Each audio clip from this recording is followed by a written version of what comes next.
사도신경으로 우리의 신앙을 고백합니다. 나는 전능하신 아버지 하나님 천지의 창조주를 믿습니다. 나는 그의 유일하신 아들 우리 주 예수 그리스도를 믿습니다. 그는 성령으로 잉태되어 동정녀 마리아에게서 나시고 본디오 빌라도에게 고난을 받아 십자가에 못 박혀 죽으시고 장사된 지 사흘 만에 죽은 자 가운데서 다시 살아나셨으며 하늘에 오르시어 전능하신 아버지 하나님 우편에 앉아 계시다가 거기로부터 살아있는 자와 죽은 자를 심판하러 오십니다. 나는 성령을 믿으며 거룩한 공교회와 성도의 교제와 죄를 용서받는 것과 몸의 부활과 영생을 믿습니다. 아멘.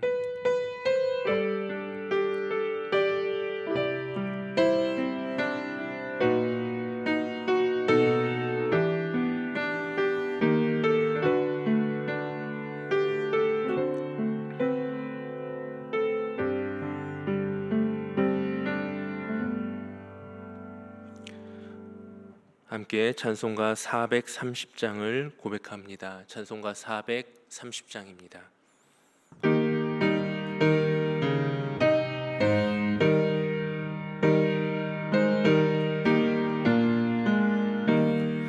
주와 같이 길 가는 것 즐거운 일 아닌가. 우리 주님 걸어가시 발자취를 밟겠네. 한 걸음 한 걸음 주 예수와 함께 날마다 날마다 우리 걸어가리. 어린아이 같은 우리 미련하고 약하나 주의 손에 이끌리어 생명길로 가겠네. 한 걸음 한 걸음 주 예수와 함께 날마다 날마다 우리 걸어가리. 꽃이 피는 들판이나 험한 골짜기라도 주가 인도하는 대로 주와 같이 가겠네. 한 걸음 한 걸음 주 예수와 함께 날마다 날마다 우리 걸어가리. 옛 선지자의 녹같이 우리들도 천국에 들려 올라갈 때까지 주와 같이 걷겠네. 한 걸음 한 걸음 주 예수와 함께 날마다 날마다 우리 걸어가리. 아멘. 하나님께서 우리에게 주신 말씀 함께 보겠습니다. 하나님께서 우리에게 주신 말씀 마태복음 16장 21절에서 28절까지의 말씀입니다. 마태복음 16장 21절에서 28절까지의 말씀, 신약 26쪽에 있는 말씀입니다. 기록된 하나님의 말씀을 제가 봉독해 올립니다. 이때로부터 예수 그리스도께서 자기가 예루살렘에 올라가 장로들과 대제사장들과 서기관들에게 많은 고난을 받고 죽임을 당하고 제3일에 살아나야 할 것을 제자들에게 비로소 나타내시니 베드로가 예수를 붙들고 항변하여 이르되 주여 그리 마옵소서. 이 일이 결코 주께 미치지 아니하리이다. 예수께서 돌이키시며 베드로에게 이르시되 사탄아, 내 뒤로 물러가라. 너는 나를 넘어지게 하는 자로다. 내가 하나님의 일을 생각하지 아니하고 도리어 사람의 일을 생각하는도다 하시고, 이에 예수께서 제자들에게 이르시되 누구든지 나를 따라오려거든 자기를 부인하고 자기 십자가를 지고 나를 따를 것이니라. 누구든지 제 목숨을 구원하고자 하면 잃을 것이요 누구든지 나를 위하여 제 목숨을 잃으면 찾으리라. 사람이 만일 온 천하를 얻고도 제 목숨을 잃으면 무엇이 유익하리요? 사람이 무엇을 주고 제 목숨과 바꾸겠느냐? 인자가 아버지의 영광으로 그 천사들과 함께 오리니 그때 각 사람이 행한 대로 갚으리라. 진실로 너희에게 이르노니 여기 서 있는 사람 중에 죽기 전에 인자가 그 왕권을 가지고 오는 것을 볼 자들도 있느니라. 아멘. 기도하겠습니다. 사랑과 은혜가 풍성하신 아버지 하나님, 하나님의 은혜와 사랑으로 우리들의 삶을 지켜주시고 여러 가지 힘들고 어려운 환경 가운데 있는 우리들의 삶을 불쌍히 여기셔서 하나님의 긍휼하심으로 우리의 모든 삶을 지켜 보호하여 주옵소서. 오늘도 주님의 은혜와 사랑에 감사하는 마음으로 주님 앞에 나아갑니다. 주님의 말씀을 듣습니다. 주여 말씀하여 주옵소서. 우리는 아멘으로 화답하며 주님의 음성에 귀 기울이는 시간이 되게 하여 주옵소서. 예수 그리스도의 이름으로 기도드립니다. 아멘. 우리 설교를 시작하기 전에 짧은 영상 한 편을 볼 수 있도록 하겠습니다.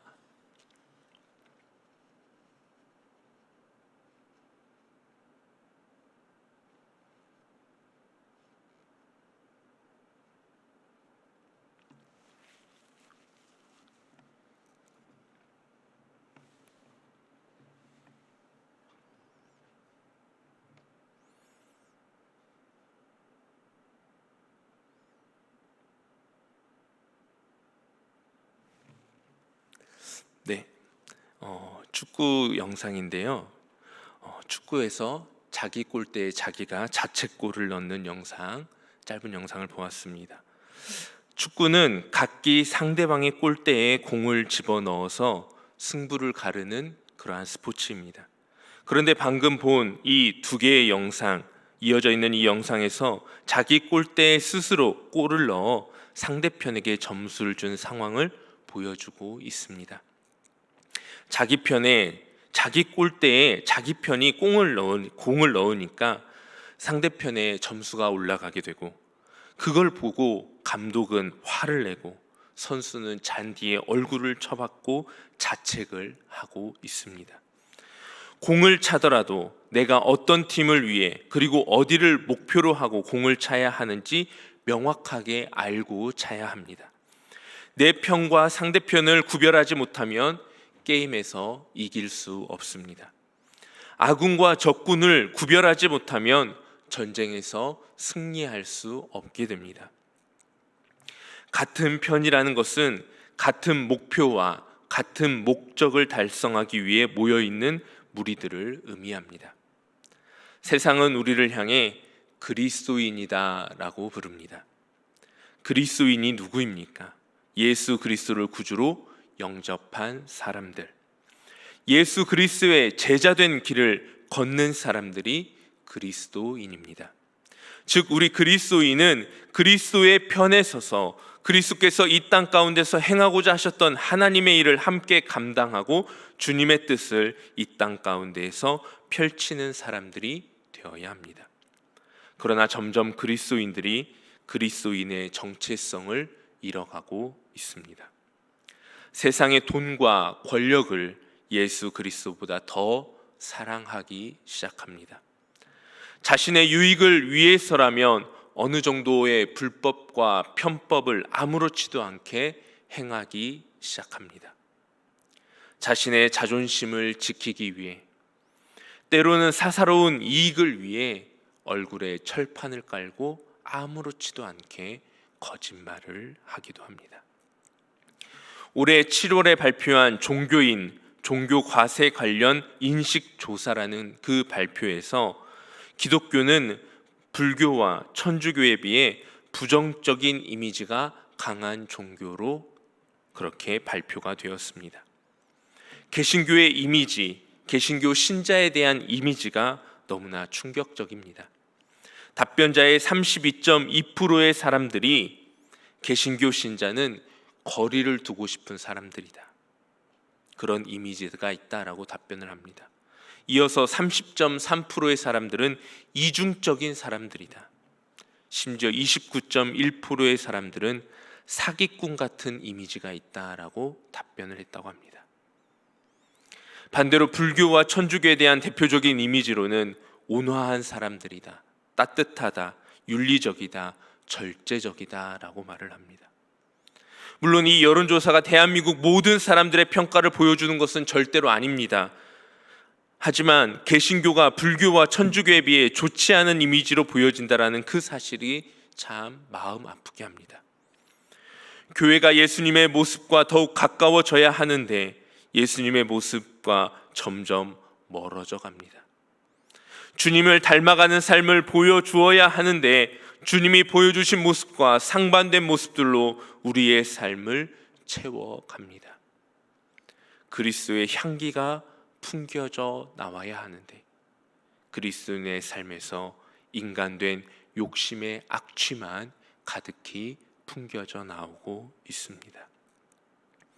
하나님의 일과 사람의 일 사이에서 우리가 누구 편에 서 있어야 하는지 그 정체성을 잃어버리고 우리가 가야 할 방향을 상실해버린 그리스도인들의 모습, 아니 우리의 모습이 참으로 가슴이 아픕니다.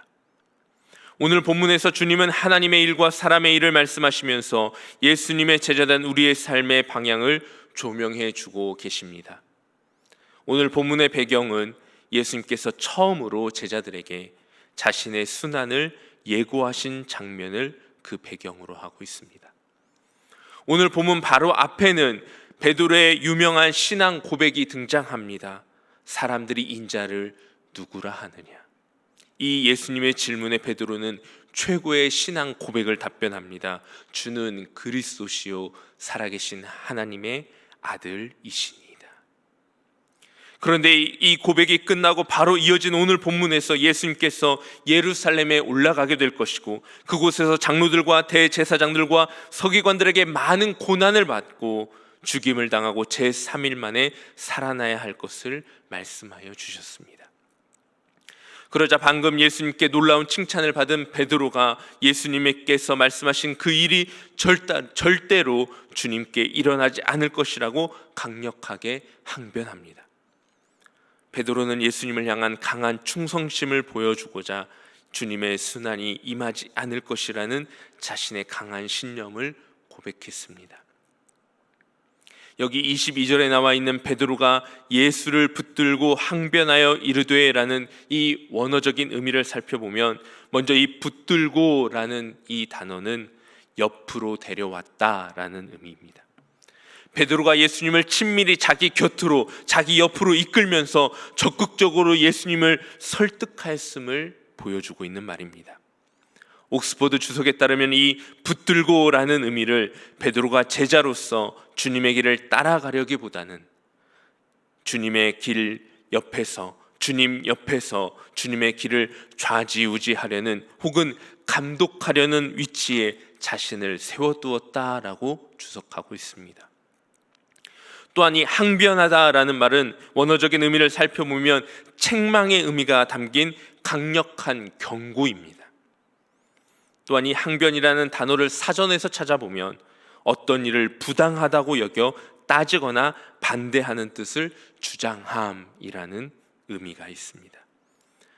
베드로가 현재 예수님 옆에 가까이 붙어서 예수님께서 말씀하신 그 고난받고 죽임당하는 사건이 매우 부당한 사건이다라고 강하게 책망하면서 주님께 강하게 반대의 뜻을 표현하고 있는 것입니다.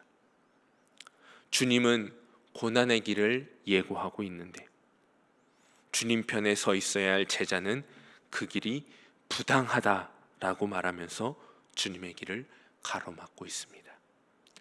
주님은 고난의 길을 예고하고 계시는데 주님 편에 서 있어야 할 제자가 고난의 길을 가서는 안 된다라고 말하고 있습니다. 베드로는 예수님 편에 서 있는 사람입니다. 예수님의 제자 가운데 수제자 하면 누구나 다 베드로의 이름을 떠올립니다. 지금 본문에서 베드로가 주님을 향하여 하는 말을 겉으로 본다면 베드로는 지금 예수님 편에 서서 예수님을 위해 예수님을 설득하고 있는 것으로 보여집니다. 예수님을 걱정하는 것처럼 보여집니다. 그런데 베드로는 예수님이 바라보고 예수님이 목적하는 곳을 향해 함께 걷고 있지 않습니다. 아니, 오히려 예수님과 반대편인 사탄이 원하는 방향으로 주님을 끌어들여 주님을 넘어뜨리려 하고 있습니다. 이 본문의 장면만 본다면 베드로는 예수님의 편이 아닌 사탄의 편입니다. 그래서 주님은 단호하게 베드로를 향해 이렇게 말씀하셨습니다. 사탄아, 내 뒤로 물러가라. 그런데 한 가지 궁금증이 이 본문을 묵상하면서 떠오르기 시작합니다. 주님은 왜 하필 이 시간에 주님의 고난을 제자들에게 처음으로 밝히며 예고해 주셨을까? 베드로의 그 엄청난 신앙 고백을 들으시고 엄청난 칭찬을 들려주신 다음에 그 좋은 분위기에서 왜 하필 이 무겁고 정말 어두운 자신의 고난과 죽음에 대한 이야기를 꺼내셔야만 했을까? 그것은 아마도 바로 앞에 등장한 이 베드로의 신앙 고백, 그 고백을 기초로 한다면 주님께서 이 땅에 오신 진정한 이유와 하나님의 아들로서 감당해야 할 주님의 사명을 제자들이 조금이나마 이해할 수 있을 것이라는 기대가 있어서이지 않았을까라고 생각해 봅니다. 이 정도 신앙 고백을 했다면, 주는 그리스도시요 살아계신 하나님의 아들이십니다라는 이 정도 고백을 했다면 자신의 편에 서서 충분히 자신의 고난과 죽음을 이해하고 그 길을 함께 걸으며 주님의 마음을 헤아려 줄 것이라는 기대가 주님께 있지 않았을까요? 그러나 주님의 그 기대는 산산조각이 나버렸습니다. 주님의 사명의 길을 공감하며 주님의 편이 되어 주님의 길을 뒤따라가야 할 제자가 그 길이 부당한 길이라며 항변하며 강하게 막아서고 있는 것입니다. 하나님의 일을 생각하지 않고 사람의 일로 그 머리가 가득한 베드로를 향해 주님은 강하게 책망하십니다. 그리고 베드로와 제자들을 향해 사람의 편에 서서 사람의 일을 감당하는 삶이 아닌 하나님의 편에 서서 하나님의 일을 감당할 수 있는 방법을 다시 한번 자세하게 가르쳐 주십니다. 베드로의 절대로 주님에게 이 일들이 일어나지 않게 하겠다는 항변에 주님은 단호하게 베드로에게 선언하십니다. 사탄아, 내 뒤로 물러가라. 여기 뒤로 물러가라라는 의미는 너는 지금 당장 내 뒤로 가라라는 의미가 있습니다. 베드로에게 제자란 따르는 존재이지 이끄는 존재가 아니며 예수님의 사명을 자기 마음대로 결정할 권한이 없다라는 것을 단호하게 선포하신 것입니다. 또한 이어서 제자들을 향해 누구든지 나를 따라오려거든 자기를 부인하고 자기 십자가를 지고 나를 따를 것이니라 라고 말씀하셨습니다.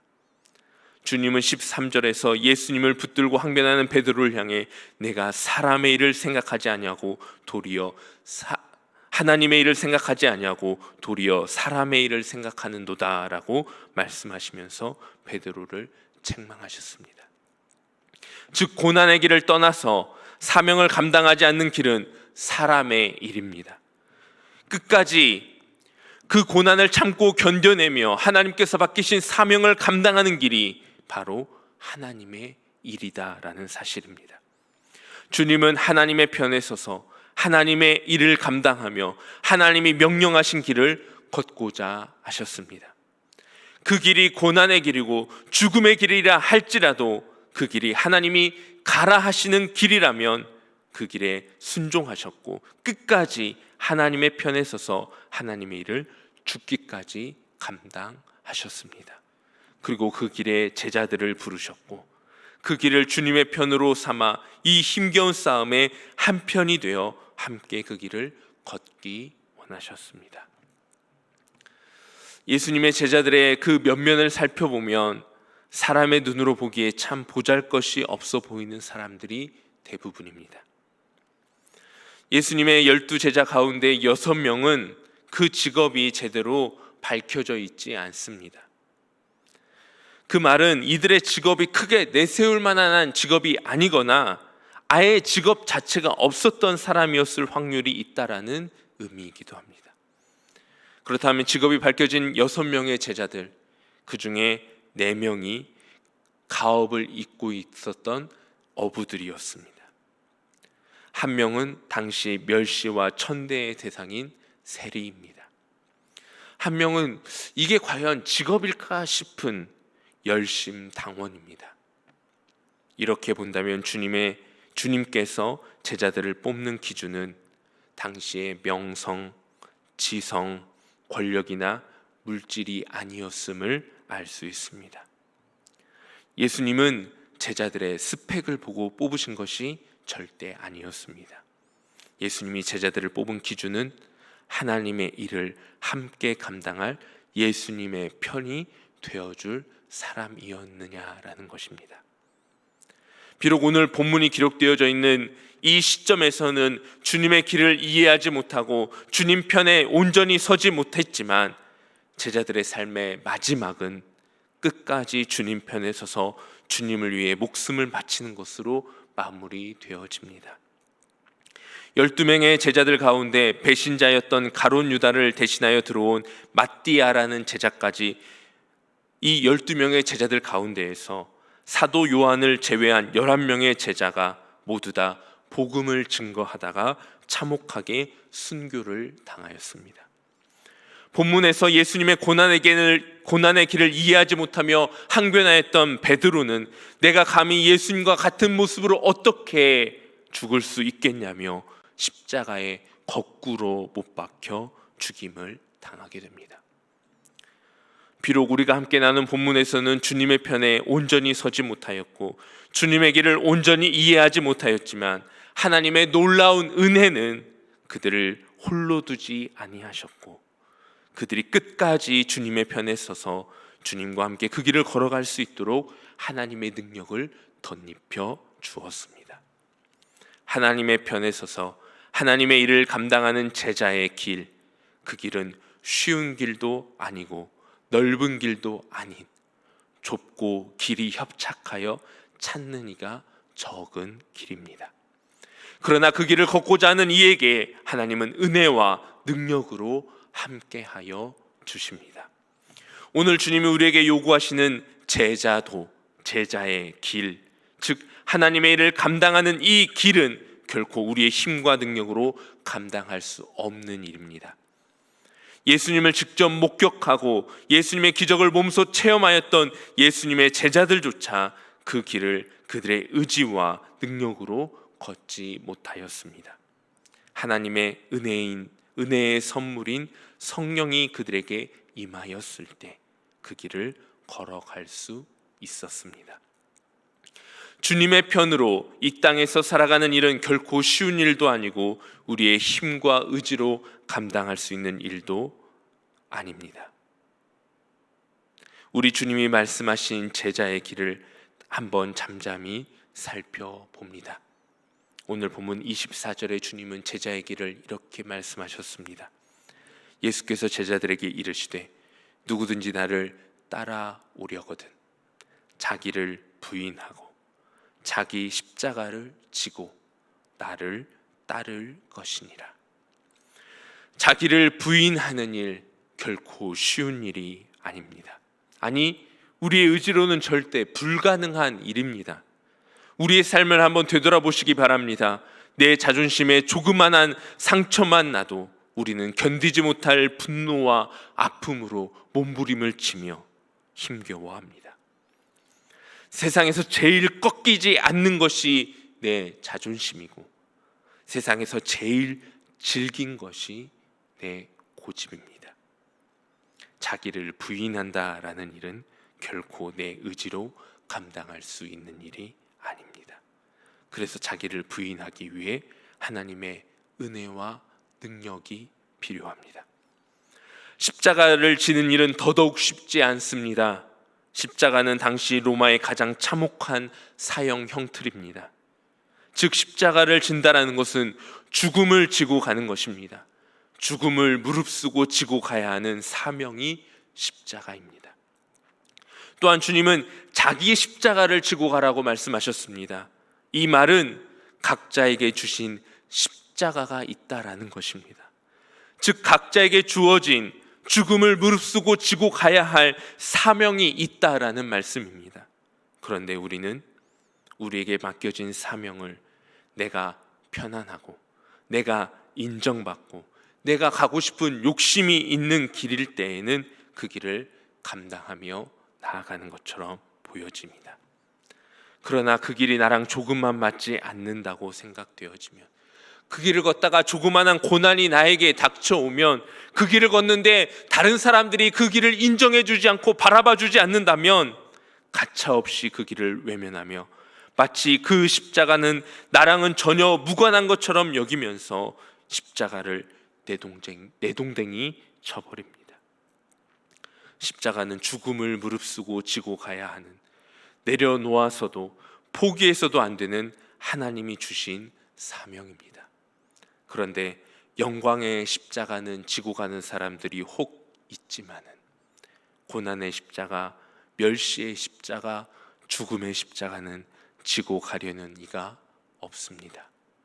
그러기에 자기 십자가를 지고 가기 위해 반드시 하나님의 은혜와 능력이 필요합니다. 주님을 따르는 일은 어떻습니까? 주님을 따른다라는 것은 내 인생의 주도권을 주님께 맡긴다라는 것입니다. 자동차의 앞바퀴가 우회전을 하면 뒷바퀴는 자연스럽게 앞바퀴를 따라 우회전을 할 수밖에 없습니다. 따라간다라는 것은 주님이 가는 방향에 내 인생을 온전히 맡기는 것입니다. 그런데 여러분은 지금 여러분의 인생의 앞바퀴를 누구로 세워두고 달려가고 계십니까? 지금 여러분의 인생의 운전대는 누가 주고 있으며 여러분의 앞바퀴는 무엇으로 삼고 살아가고 계십니까? 여러분들의 인생의 주인이 누구십니까? 입으로는 주님, 주님, 주여, 주여라고 외치고 있지만 정작 내 인생의 주인의 자리에는 여전히 내가 앉아 있고, 내 인생의 앞바퀴는 돈이 되기도 하고 권력이 되기도 하고 건강이 되기도 하고 명예가 되기도 하고, 심지어 내가 내 뱃속으로 난 내 자식이 내 인생의 앞바퀴를 차지하면서 자식이 가고자 하는 방향을 내가 뒤쫓아가고 있지는 않습니까? 내 의지와 내 결단으로 주님을 따라갈 수 없습니다. 그래서 우리의 삶에 하나님의 은혜와 능력이 필요한 것입니다. 사랑하는 성도님들, 주님이 우리에게 요구하시는 제자의 길을 걷는 이 모든 방법들은 우리의 힘과 의지로 감당할 수 있는 일이 아닙니다. 그래서 우리에게 주님의 은혜가 필요하고 주님의 능력이 필요합니다. 베이직 교회를 섬기시는 조정민 목사님이 설교 가운데 이런 말씀을 하셨습니다. 내가 할 수 있는 일은 하나님의 일이 아닙니다. 내가 할 수 없는 일을 하나님의 능력으로 감당할 때 그 일이 하나님의 일이 됩니다. 누구나 다 조금 더 넓은 길로 가기를 원합니다. 누구나 다 조금 더 편한 길로 가기를 원합니다.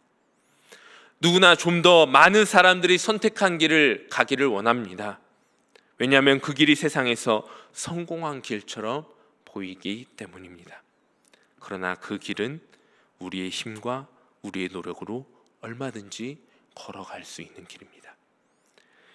그러나 좁은 길은 그 길로 가고자 하는 사람도 적습니다.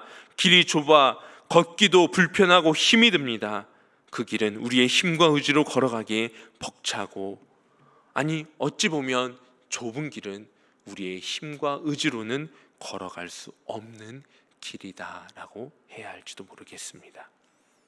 그래서 좁은 길을 걸어가기 위해 하나님의 은혜와 하나님의 능력이 필요합니다. 하나님이 우리와 함께 하시고 하나님이 우리에게 감당할 능력을 허락하여 주실 때 좁은 길, 찾는 이가 적은 길, 협착한 길을 걸어갈 수 있습니다. 그래서 그 비밀을 깨달은 바울은 빌립보서 4장 13절에 이렇게 고백했습니다. 내게 능력 주시는 자 안에서 내가 모든 것을 할 수 있느니라. 내가 모든 것을 할 수 있는 그 비결은 내가 하나님의 일과 사람의 일 사이에서 하나님의 일을 선택하여 하나님의 편이 되어 하나님의 일을 감당할 수 있는 비결, 그 비결이 무엇이냐? 내게 능력 주시는 자가 있다라는 것을 깨닫는 것, 그리고 그분의 편이 되어서 그분을 온전히 의지하며 나아가는 것이 내가 모든 일을 할 수 있는 그 일의 비결입니다. 사랑하는 성도님들, 우리는 하나님의 일과 사람의 일 사이에서 늘 번민합니다. 무엇이, 어디가, 어떤 일이 하나님의 일인지 구별하지 못하여서 방황하기도 합니다. 하나님의 편에 서고 싶지만 하나님의 편이 어디인지 몰라 방황하고 괴로워합니다. 제자의 길을 걷고 싶지만 그 길이 어디인지를 몰라서 방황하며 헤매입니다. 그러나 하나님의 편에 서는 일이 결코 어려운 일만은 아닙니다. 하나님의 길을 찾는 일이 결코 난해한 것이 아닙니다. 어떻게 하면 하나님의 편에 서서 하나님의 일을 찾아내며 하나님의 길을 걸어갈 수 있을까요? 하나님의 편에 서 있는 길을 걷는 방법이 성경에 낱낱이 기록되어져 있습니다. 성경은 우리 인생의 내비게이션과 같습니다. 내비게이션은 길을 안내해주고 그 길을 가는 길에 위험한 지역이 어디에 있는지, 주의해야 할 것이 무엇이 있는지를 안내해 줍니다. 성경도 우리의 인생의 길을 안내해 줍니다. 그리고 우리의 인생의 길에 위험한 지역이 무엇인지, 어디에 있는지, 어떻게 주의하면서 우리의 길을 걸어가야 하는지를 알려주는 것이 성경입니다. 그리고 그 길을 걸어갈 수 있는 힘, 능력을 공급받아야 합니다. 자동차가 기름을 넣어야 엔진이 돌아가듯이, 사람이 밥을 먹어야 힘을 내어 일을 하듯이 하나님의 능력을 공급받아야 우리 인생의 길을 걸어갈 수 있습니다. 하나님의 능력을 공급받는 방법이 기도입니다. 성경을 보지 않고 기도를 하지 않으니 하나님의 편에 서는 방법이 보이지 않습니다. 하나님의 능력을 힘입어 나아가지 못합니다. 사랑하는 성도님들, 사람의 길과 하나님의 길, 사람의 편과 하나님의 편, 우리는 이 갈림길 앞에서 매일 매순간 선택하며 살아가야 합니다. 여러분은 어떤 길로, 어느 편에 서기를 소망하며 걷기를 원하십니까? 우리가 걸어가야 하는 길은 분명합니다. 우리가 그리스도인이라면, 우리가 예수님의 제자라면 마땅히 걸어가야 하는 길은 주님의 제자로서의 삶이며 길입니다.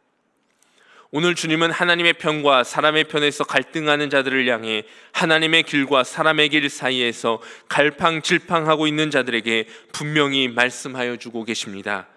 누구든지 제 목숨을 구원하고자 하면 잃을 것이요, 누구든지 나를 위하여 제 목숨을 잃으면 찾으리라.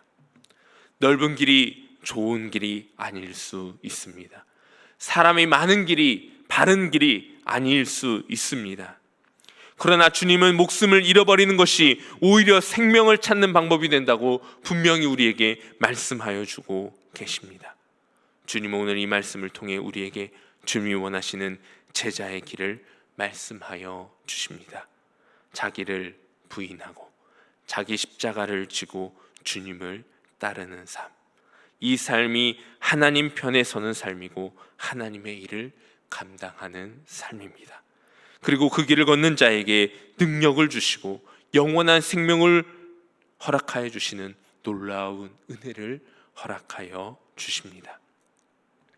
우리에게 주어진 이 귀한 제자의 길을 우리에게 능력 주시는 자 안에서 끝까지 잘 감당하여 하나님께 영광 올려드릴 수 있는 저와 여러분의 복된 삶이 되기를 주님의 이름으로 축복합니다. 우리 함께 찬양하겠습니다. 찬송가 499장을 함께 고백합니다.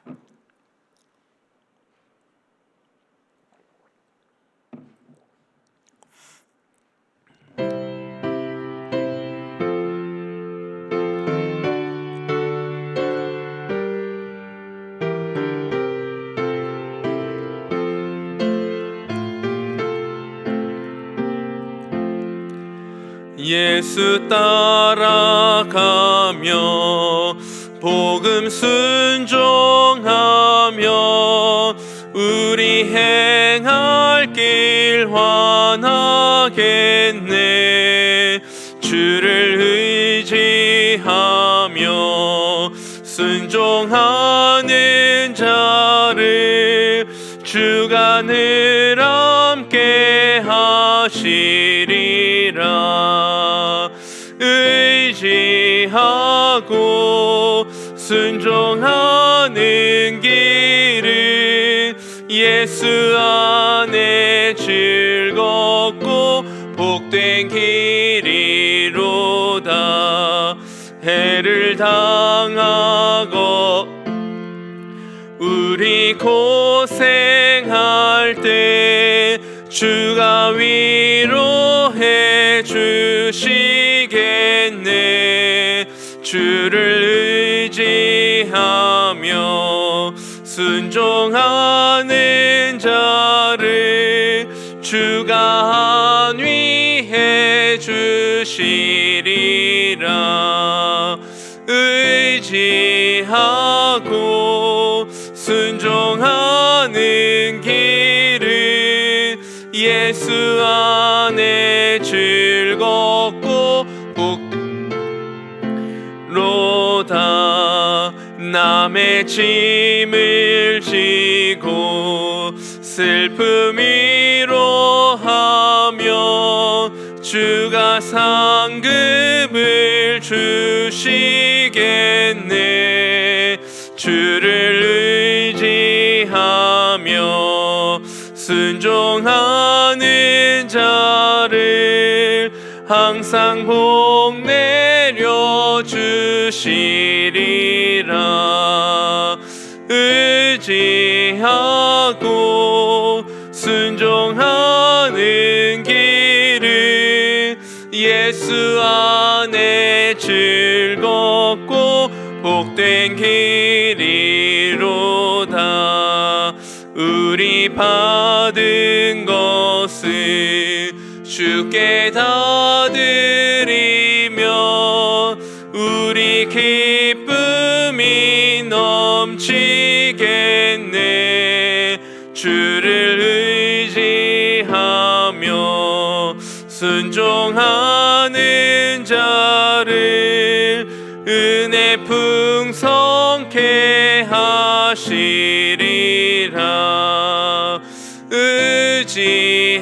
의지하고 순종하는 길은 예수 안에 즐겁고 복된 길이로다. 주를 힘입어서 말씀 잘 배우고 주를 모시고 살아가세. 주를 의지하며